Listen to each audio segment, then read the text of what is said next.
Olá, gente, tudo bem? 3 semanas atrás eu gravei aqui com esse fundo, né? Na verdade, nós estamos gravando 4 hoje, tá? Vai ser todos com esse fundo aqui. Você viu que tá diferente, tem um papel de parede verde e tem uma televisão, porque agora a sala aqui vai ser mesmo para mostrar os projetos para os clientes, tá bom? Então, vamos responder as 4 perguntas desses inscritos maravilhosos? A gente começa depois da vinheta.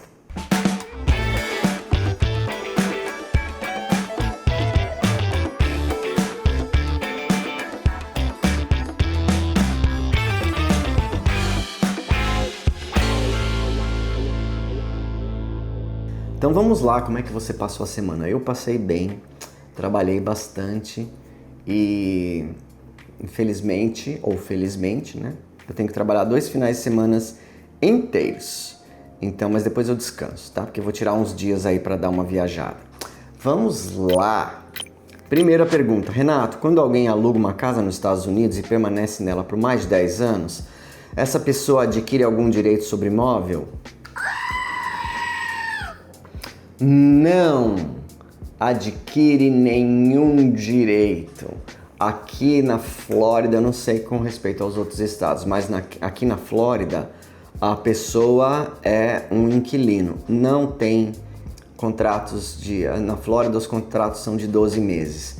Não dá para fazer um contrato Existem contratos longos, mas para comercial, tá? Mas é um contrato residencial e ela é um inquilino renovado a cada ano. A cada ano. Existe uma modalidade aqui que é a seguinte: o proprietário não sabe se ele vai precisar do imóvel. O inquilino não sabe se ele vai ter que sair do imóvel, se vai dar certo ele comprar a casa no meio do ano.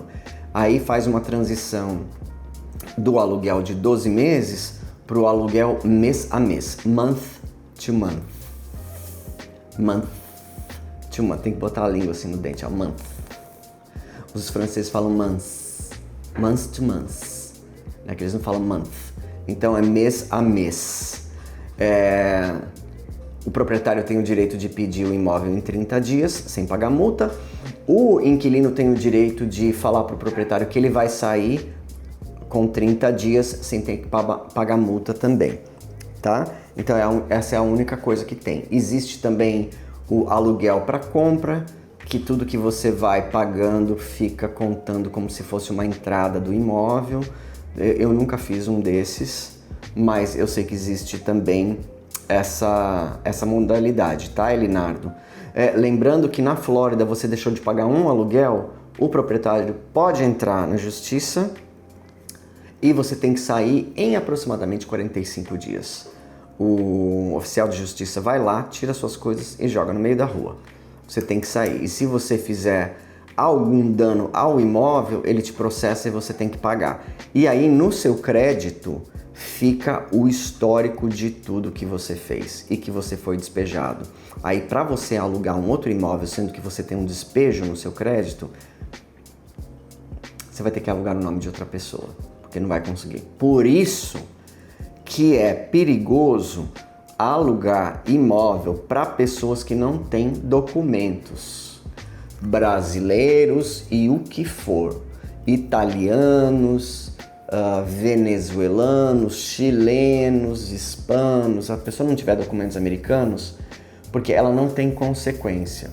Nós temos um imóvel agora que o inquilino ficou 7 anos e ele destruiu a casa. Um inquilino brasileiro que não tinha documentos na época e que tem documento agora. O meu cliente é uma pessoa santa, vai para o céu direto, não vai fazer, vai pular o purgatório e vai para o céu direto, porque inclusive ele deixou esse cliente sem pagar 1 ano de graça lá na casa na época da pandemia, que não tinha emprego. E o cara pagou isso de volta para ele, destruindo a casa. A casa era uma casa de temporada que ele comprou comigo, toda mobiliada, toda bonitinha, toda pintada, assim, tem 20% da mobília, levou tudo. Ele levou talher, levou tudo embora e a casa está destruída. Ele deixava as janelas abertas e enferrujou tudo, enferrujou as dobradiças das portas, enferrujou as maçanetas, enferrujaram, né? Vamos falar português direito. enferrujaram os chuveiros, os lustres, a geladeira, o micro-ondas, enferrujou tudo, tudo, tudo. Vai precisar de 30 mil dólares para dar um tapa nessa casa, para conseguir vender essa casa abaixo do valor do mercado, porque casa de temporada tem que vender mobiliada. Para consertar ela, deixar do jeito que ela estava, é 50 mil. Já imaginou? Então, assim, é perigoso alugar. Eu sei que, assim, um desse suja o nome de todo mundo. Não é porque a pessoa não tem documentos que ela é desonesta. Não é porque a pessoa não tem documentos que ela é ingrata. Não é porque a pessoa não tem documentos que ela é doida. Não é. Mas por causa destes, eu também já tive um outro cliente que a pessoa entrou sem documento, aí um dia não pagou o aluguel. Ah, vou pagar. Venceu o segundo mês, não pagou. Aí foi lá na casa, não tinha ninguém na casa. Ele foi embora. Desapareceu. Uma mulher safada, que a gente ajudou ela, arrumou o caminhão mais barato para ela mudar. Você simplesmente desapareceu, foi embora. Não deu satisfação, não falou que ia deixar o imóvel, não pagou o aluguel e nada, entendeu? Então são esses que sujam o nome de todos os outros, tá? De todos os outros. A gente fala brasileiro porque o nosso business aqui são com brasileiros, né? O americano, é melhor pegar um americano que tem um trabalho fixo, ele, a esposa e uma criança, do que pegar um rico brasileiro que não tem documentos. Porque o americano tem consequências, ele preza muito o crédito dele, ele sabe que se sujar vai dar um problema danado. Então, assim, nós temos os americanos de todos os imóveis, de todos os clientes nossos que estão alugados, não dá problema nenhum. O único problema que dá é que eles são chatos, assim. Ah, queimou uma lâmpada, liga. Ah, liga. Ah, fez isso, liga. Então agora, para esses chatos, eu já coloco uma cláusula no aluguel que é a seguinte. Olha só. Tim! Qualquer manutenção que tenha que ser feita no imóvel até 100 dólares é o inquilino que tem que fazer. Então, queima uma lâmpada, em vez dele ligar, ele sabe que custa menos de 100 dólares, ele tem que botar a lâmpada lá, tá? Ah, quebrou uma fechadura, a fechadura é 25, mais 25 para colocar, ele tem que arrumar, ou ele fica com a fechadura quebrada. Aí, para os espertinhos que dão uma nota de 110 dólares, eu fiz um adendo nessa cláusula dizendo o seguinte: se a nota der mais que 100, der 110 dólares, os primeiros 100, ele que tem que pagar. E o proprietário paga os outros 10. Agora, se ele vier com uma nota falsa de 200 dólares para troca de uma maçaneta, aí eu ligo para essa pessoa que fez e falo para ela assim: que nota é essa? O que é isso que você está fazendo? Que absurdo é esse? Que não sei o que. A pessoa fica com medo. Fala: olha, eu vou investigar, hein? Aí a pessoa fica com medo, o negócio não dá, todo mundo fica quieto, ninguém fala mais no assunto. Então, é isso daí. Tá bom, Elinardo? Obrigado da sua pergunta. Pergunta número 2. Renato, gostaria de parabenizar o seu trabalho e do Ricardo na busca de uma casa nova na região de Orlando. O profissionalismo de vocês está sendo fundamental para termos a segurança em nossa decisão. Gostaria de saber se é possível financiar uma reforma residencial. Quais são as opções de crédito disponíveis para esse tipo de projeto? A pergunta é feita pelo Eduardo. Olha, Eduardo, existe sim financiamento para reforma, tá? Depende de vários fatores. É um negócio assim que a gente pode fazer um vídeo de 1 hora só explicando isso. Então, por exemplo, quando você financiou a sua casa, o banco que você financiou a sua casa fez o estudo do seu crédito e falou que você poderia comprar uma propriedade até tanto e que a sua prestação poderia ser até tanto. Aí ele te emprestou, você comprou o imóvel. Para você pegar um empréstimo para reforma, vai ser um banco que vai fazer a mesma coisa. E ele vai ver que você já tem um financiamento na sua renda mensal. Então pode ser que o que você tem disponível, que você poderia usar para pagar essa reforma, seja mais 800 dólares por mês, mais 600 dólares por mês, E aí, feito em 5 anos, em 10 anos, em 15 anos, vai te dar aquele valor, 70 mil, 50 mil, 80 mil, que é só isso que você vai conseguir pegar para o banco te emprestar. Vai ter uma análise de crédito, vai ser tudo feito de novo, né? E o banco vai olhar também se essa reforma feita vai agregar o valor no valor do imóvel no mesmo tanto que ele vai emprestar. Ele poderia vender essa propriedade nesse valor, você pagou 500 mil no imóvel, tá? Ele vai te emprestar mais 100 para você reformar. Ela reformada, ela vale 100? Não. 600 já não tem imóvel. Mesmo reformados, os imóveis estão tudo 520, 550. Então talvez ele fale não. Tá, mas é caso por caso, imóvel por imóvel, crédito por crédito. É um negócio que tem que começar e assim, não tem uma regra geral para todo mundo, tá? Mas aí a esposa, que na época do financiamento estava desempregada e agora ela tem um emprego. Melhorou. Então agora a renda aumentou, agora você consegue pegar uma reforma, pegar um empréstimo para reforma, tá bom? Pode-se fazer assim. A melhor coisa é você dar uma entrada menor e usar uma parte para reforma. Às vezes pegar um crédito pessoal que é mais simples, num juro mais alto que você consiga pagar mais rápido. Por exemplo, você lembra da Ana, minha amiga, que a gente vendeu a casa para ela, que a gente deu uma reformada? Ela pegou um crédito pessoal de 30 mil que ela pagou em 12 meses, tá? Que daí não tem... Ela fez com o banco dela mesmo, aí não tem todo aquele processo, etc e tal. E ela pegou e fez e pagou rapidinho. Então,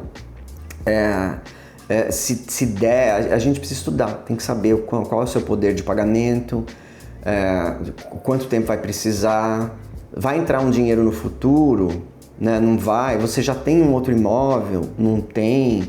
Às vezes, se você tem um imóvel já financiado que você vai alugar e você deve muito pouco nele, você pode pegar uma linha de crédito dentro dele, que a gente chama de relock. Eles veem quanto que você deve, quanto que o imóvel vale. O imóvel vale 500, você deve 250. Desses 250 que se chama equity, você pode emprestar até 80% dele. E vem com um cartão mesmo que você pode ir passando e comprando as coisas e pagando as pessoas. Só que daí, todo mês começa a cair. E por exemplo, entrou dinheiro, você pode... Eu já usei isso daí. Peguei 90 mil, fui usando, deu 50 mil, que era o que precisava. Assim que eu recebi, eu fui lá e quitei os 50 mil. E ele fica válido por 2 anos. Você tem 2 anos para estudar.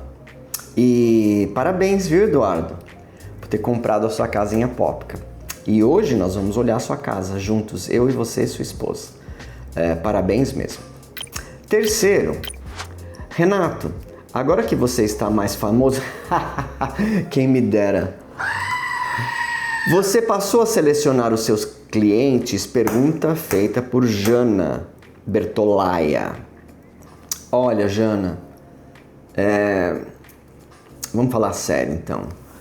Eu não acho que é a questão da famosidade. Existe essa palavra no português? Não existe, né? Não é questão da fama. Eu percebo que eu sou mais conhecido. Eu saio em Orlando, as pessoas me reconhecem, querem tirar foto, querem vir ao escritório, trazem presentes. Então, assim, tem esse negócio de ser mais conhecido, mais reconhecido, etc e tal. Eu não escolho o cliente, não. O cliente que eu escolho é o cliente que eu sempre escolhi, mesmo quando eu era anônimo, né? Se eu vejo que a pessoa vai dar problema, eu não faço, né? Porque tem gente que dá problema, tem gente que é difícil, tem gente que não é razoável. Problema sempre vai ter. Não existe obra sem problema, tá? Não existe obra sem problema. Problema vai ter. Como você lida com o problema é diferente, tá? Como você conversa sobre o problema é diferente. Nós tivemos aí 1 ano atrás, 2, um cliente que gritava. Ele nunca mais vai ter uma casa assinada Renato Alves. Nunca mais, nem que ele me pague o triplo, entendeu? Porque o estresse que ele fez todo mundo passar, e a humilhação, e os gritos, e não sei o que tal, isso não tem dinheiro que pague, tá? Não tem dinheiro que compensa. Então, o que eu escolho os clientes é isso, né? Se eu vejo que a pessoa é irrazoável, se bem que no começo tudo é rosas, né? Todo mundo é bonzinho, tudo é isso, tudo é aquilo, mas eu já consigo, 5 anos de terapia, tá? Eu já consigo ver se a pessoa vai... Só no processo de compra eu já vejo, né? Porque as pessoas querem tudo pra ontem. Que é pra ontem. As pessoas querem tudo pra ontem. Fez um negócio hoje, já tá ligando. Deu 5 minutos que a pessoa terminou o trabalho dela, ela já tá ligando. E aí? Quando vai vir o outro? E o outro já veio? Já veio? Parece que tá todo mundo sem fazer nada, só esperando aquele ali, entendeu? Então assim, não dá, tem um certo tempo pra fazer as coisas, né? E fazer as coisas na correria dá problema. Dá problema e não fica bem feito. E as pessoas brigam entre elas, porque fica todo mundo dentro da casa, dá briga, dá estresse. Então, eu já falei para a equipe toda. Eu tenho uma casa, eu tô mudando em 30 dias. Mas faz com outra pessoa, me desculpa. Ou aluga um Airbnb, vai pro Airbnb e espera que a gente vai fazer num tempo razoável. Não vou enrolar. Como tem empreiteiros que vai uma vez por semana na casa e a casa fica vazia, fechada uma semana. Depois vai mais uma vez. Não, isso eu não faço, tá? Eu não faço. Mas eu não vou colocar o empreiteiro, o pintor, o papel de parede, o montador e a limpeza, todo mundo ao mesmo tempo na casa, porque a pessoa precisa entrar, entendeu? Não vou mais fazer isso, porque aí dá muita dor de cabeça, tira a nossa alegria de fazer. Fica um negócio difícil, né? Em vez de ser um negócio alegre e tal, fica um negócio difícil. Então, assim, esses clientes, a gente precisa ter um tempo. Não adianta, a gente faz em tempo recorde. Não adianta fazer em tempo recorde, fica um monte de coisa para trás que depois tem que fazer. E até vou te falar uma coisa, quando a gente faz devagar, as ideias vão aparecendo, as pesquisas, você tá falando, o Google tá escutando, e aí tá colocando coisas no seu Instagram de ideias novas. A gente tem tempo para procurar as coisas, né? A gente procura soluções melhores, e a gente não tem só um cliente, a gente tem 3, 4, 5 de uma vez. Tem 8 designs para fazer até dezembro. Nós estamos no dia 6 de setembro, tem 8.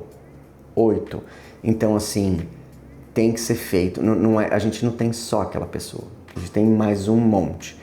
Então, é mais escolher nesse sentido. Eu não consigo fazer no tempo que você quer. Teve uma moça que entrou em contato, ela queria que fizesse a casa dela em 15 dias. Eu falei, sinto muito. Não dá pra fazer. Ela falou, tá bom, então vou procurar uma pessoa. Encontrei uma equipe que faz em 15 dias. Maravilha, ótimo. Fico muito feliz por você. E assim, os problemáticos, tal, que já dá muito problema na compra, a gente também, assim, eu já sei no que vai dar, tá certo? Então é isso aí. Pergunta número 4, não é por causa da fama, tá? Não é por causa da fama, não é por causa de dinheiro, não é por causa disso. Uma coisa eu vou te dizer que é natural, tá? Uma coisa eu vou te dizer que é natural. Quando eu não tinha um canal, eu atendia todos os clientes sozinhos, desde o de 100 até o de 2 milhões. E eu trato todo mundo da mesma maneira. Hoje eu não dou conta, tá? De vender para todas as pessoas, não dou conta. É por isso que nós já temos 5 corretores. Então, é natural que, como, por exemplo, o corretor que vem e trabalha aqui, ele não tem que pagar esse escritório. Ele não tem que pagar a reforma desse escritório. Ele não tem que pagar água, luz, ele não tem que comprar computador. Ele não tem que pagar a mensalidade de todos os programas que a gente tem. Nós temos que, como imobiliária, nós temos que ter um seguro por corretor. E se ele fizer uma besteira, quem paga é o broker. Então, se ele faz um erro aí de $200 mil, eu que tenho que pagar. E eu tenho que ter um seguro nele para mim. Então, ele não paga esse seguro, quem paga sou eu. Então, eu tenho um mundaréu de despesas. Eu tenho o assistente Ricardo, eu tenho o Transaction Coordinator, que é o Cadu. Eu tenho o rapaz da social media, o Tom. eu tenho o Lucas, o Deni, o Alex, o André, Bianca, Ronaldo. Eu tenho uma folha de pagamento enorme. Então é lógico que eu vou pegar o cliente que vai me dar uma comissão maior. Né? Se eu tiver que escolher, eu vou dar para o corretor novo o cliente de 200 ou o cliente de 1 milhão, é lógico que eu vou dar o cliente de 200 e eu vou pegar o cliente de 1 milhão para mim. Por quê? Porque desse dinheiro que eu vou receber, eu tenho um mundaréu de gente para pagar. Né? E eu tenho um mundaréu de contas e de programas e de seguro, e disso, seguro daquilo. Então assim, eu preciso de mais dinheiro para manter esse business. Então isso aí é natural, tá certo? É nesse sentido também que eu escolho. Vamos lá. Pergunta número 4, feita pelo Jonathan, porque não tem H, tá? Jonathan. Renato, em Longwood, apenas a região de Wekiva Springs é considerada boa ou existem outros bairros interessantes também? E aproveitando, você poderia indicar outras regiões de Orlando que sejam seguras, com casas bonitas, boas escolas semelhantes a Wekiva, mas com preços abaixo de 550 mil? Olha só, Jonathan, quando eu vim para cá trazer um cliente em 2015, 2014, era um cliente americano que ele falou, eu quero morar lá na região de Wekiva Springs, em Longwood. Eu nunca nem tinha ouvido falar disso, daqui. E ele começou a me mandar umas casas, eu comecei a mandar umas casas para ele, etc e tal. Quando eu vim aqui visitar o bairro, a cidade, mostrar as casas para ele, eu fiquei assim, ó. Por quê? Nem parece que você está em Orlando, né? Aqui tem umas subidas, umas descidas, uns morros, umas árvores gigantescas, centenárias, tudo limpo, tudo organizado, um negócio do comércio aqui, comércio ali, comércio aqui, comércio ali, escola 9 de 10, escola 10 de 10. E eu falei, gente, eu descobri um lugar especial. E até falei pro Alex, Alex, se a gente sair dessa casa aqui de Downtown Orlando, nós vamos para Longwood. Ele falou, mas Longwood, onde fica isso? E aí, nós começamos, a casa que o nosso cliente comprou, tinha que fazer umas coisas, pintura, e o Alex veio algumas vezes comigo aqui, e ele falou, realmente, mas assim, vou te falar uma coisa, tá? O americano, ele tá acostumado com isso. Quando o Alex viu isso aqui, o Alex falou assim, é ok. É porque assim, quase todo lugar que ele viveu na vida é assim. Ele tá acostumado. Ele não vê uma bocada que nem eu vim lá no Brasil. Porque eu morava num lugar que era quase uma bocada. Né? Era o que eu podia comprar à vista, que eu comprei, que atrás era uma favela. Então assim, eu morava num lugar que era uma bocada. Então, pra mim, parecia que eu tava numa série da sessão da tarde. Né? Parecia que eu tava na sessão da tarde olhando aqueles negócios. Parecia que eu tava num filme, entendeu? Pra ele não, é ok. Então, mas eu falei, não, isso aqui é... Então assim, essa área Longwood tem também a parte do Sunlando Springs. Sunlando Springs, que é do outro lado da I-4, que é um pedacinho assim muito bom. Lá tem casas abaixo de 550 mil. Só tem um problema, são casas bem antigas, nos bairros um pouco com menos árvores. Menos, gente, não fala menos, que isso é o fim da picada. Tem menos árvores centenárias, não tem HOA, então você vê assim a pessoa estacionando no barco, estacionando um trailer. Para quem quer ter barco e trailer é ótimo, né? Porque lá você pode pôr, no meu bairro não pode pôr.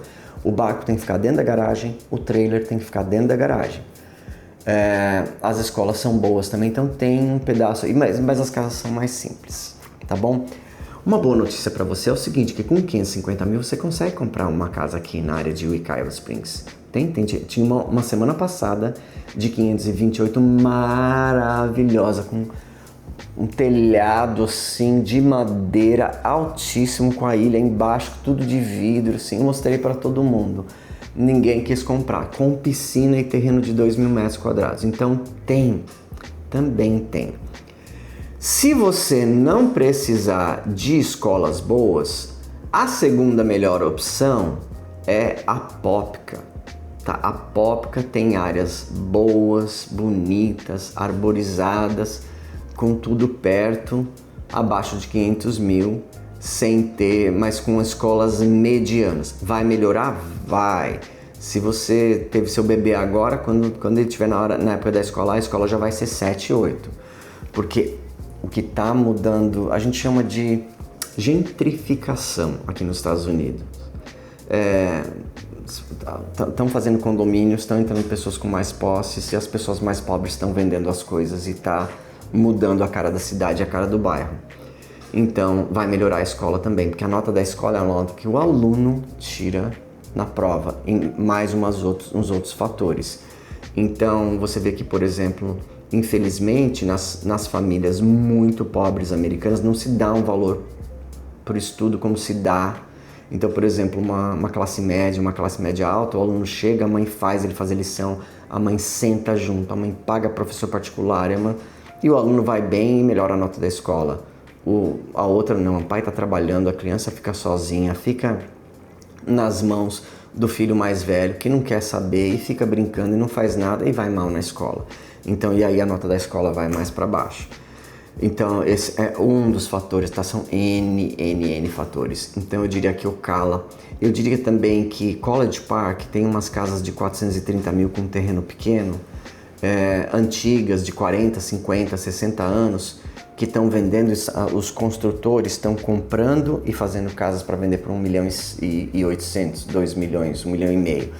Então, assim, se você comprar uma casinha dessa, reformar ela bonitinha, segurar ela uns 5 anos, você vai comprar por 430, vai gastar 100, 530. Quando estiver cheio de casonas maravilhosas, assim, aquela casinha ali vai valer 800. Aquele terreno vai valer uns 800 mil.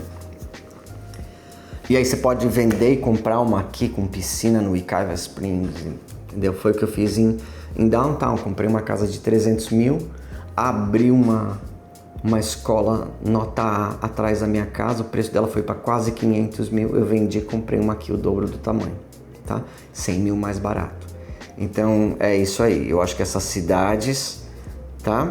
Agora, toma cuidado que não dá para você juntar todos os legumes dentro da mesma sopa, tá bom? Não dá para você ter gente boa, bonita, educada, inteligente, junto com boas escolas, junto com árvores centenárias, junto com segurança, junto com a casa maravilhosa, junto com a piscina, com a escola nota A. E botar um preço ali 500 mil aí, entendeu? É a mesma coisa que ir no supermercado com $5, querer fazer um minestrone, né? Você vai conseguir a água, o caldo quinoa, o macarrão e mais 1 ou 2 legumes. É difícil você colocar todos os legumes nessa sopa, mas ainda dá pra gente ter 80% de todos esses requisitos, tá certo? Então é isso aí. Muito obrigado por ter assistido esse vídeo, de ter ouvido essas perguntas e essas respostas. Espero que você tenha aprendido alguma coisa. Espero que eu não tenha falado nenhuma besteira, não tenha ofendido ninguém, porque você sabe que quando você está assim no olho do público, você pisa em ovos. Se você falar bem da direita, a esquerda te malha. Se você falar bem da esquerda, a direita te malha. Se você ficar em cima do muro, tem ainda os outros que vão te malhar, que você está em cima do muro. Então assim, a gente tem que tomar cuidado com o que fala para ninguém se ofender. Mas eu assim, sou uma pessoa assim, eu não sou radical em nada. Eu não sou nem do lado e eu não sou nem do outro. Quer me criticar? Critica. Quando eu saí do Brasil, as pessoas me chamaram de um monte de nomes, tá? De um monte de nomes. Foi até chamado de traidor da pátria. Me chamaram de traidor da pátria, me chamaram de rato que pula do navio, me chamaram de egoísta, de um monte de coisa. Mas entendeu? A vida é minha, sabe? A vida é minha, assim, e a vida é curta, gente. A vida é curta, não briga com os seus parentes e os seus amigos por causa de política, isso tudo vai passar. o Lula vai sair, o Bolsonaro vai morrer, vai surgir outros, entendeu? E a sua família é sua família, os seus amigos são seus amigos. Não perca tempo brigando por causa disso, porque eles não brigam, depois eles fazem, é tudo comunado, depois eles fazem todos os acordos deles, molha a mão de todo mundo. E você fica aí, perdeu seu amigo, perdeu sua família, perdeu não sei o que, por causa do quê? Entendeu? Por causa do quê? Leva, tal, tem a sua opinião, vê com quem você pode falar, quem você acha que vai se ofender, que é radical, não fala nada, deixa pra lá, muda de assunto, usa aquele ditado que se falou no Brasil por décadas e décadas. Religião, futebol e política não se discute, né? Não se discute mesmo, né? Cada um tem o seu e cada um vai achar que o seu tá certo, né? Toda religião, a pessoa que acha que a dela é a única que vai salvar, que é a única certa, e você vai fazer o quê? E ela tem que acreditar mesmo, porque ela vai achar que ela está numa religião que não é a certa. Aí é muito idiotismo mesmo. Então, assim, tem que acreditar. E eu não digo que está errado, mas não tem que discutir sobre essas coisas, né? Tem que abrir a mente e ser educado com todo mundo e levar a vida assim, porque nós estamos todos no mesmo barco, que se chama planeta Terra. Nós estamos todos nesse barco, né? E é isso que a gente tem que perceber, tá certo? Eu vejo vocês na quinta-feira. Novamente, se você não é inscrito, se inscreve, não custa nada e ajuda o canal, tá bom? E quinta-feira, eu falei sexta? Não, quinta-feira. Então, quinta-feira, às 18 horas, eu tenho encontro marcado com você, tá bom? Até mais, tchau! Antes de encerrar o vídeo, eu queria fazer um pedido muito especial. A ONG Amigos de São Francisco está prestes a realizar um grande sonho: comprar definitivamente o sítio em Ibiúna, onde hoje acolhe centenas de cães e gatos resgatados do abandono. O valor é de R$360 mil e já foi arrecadado 80%. Agora falta apenas 20% para que esse lar seja realmente deles. Desde 2012, a ONG já transformou a vida de mais de 2.000 animais. Muitos foram adotados, mas outros, especialmente os mais velhinhos, provavelmente passarão o resto da vida no abrigo. E é justamente por eles que essa conquista é tão importante. Se o sítio não for comprado, todos correm o risco de perder o único lar que têm. Por isso, eu peço a sua ajuda. Não importa o valor, qualquer contribuição faz diferença.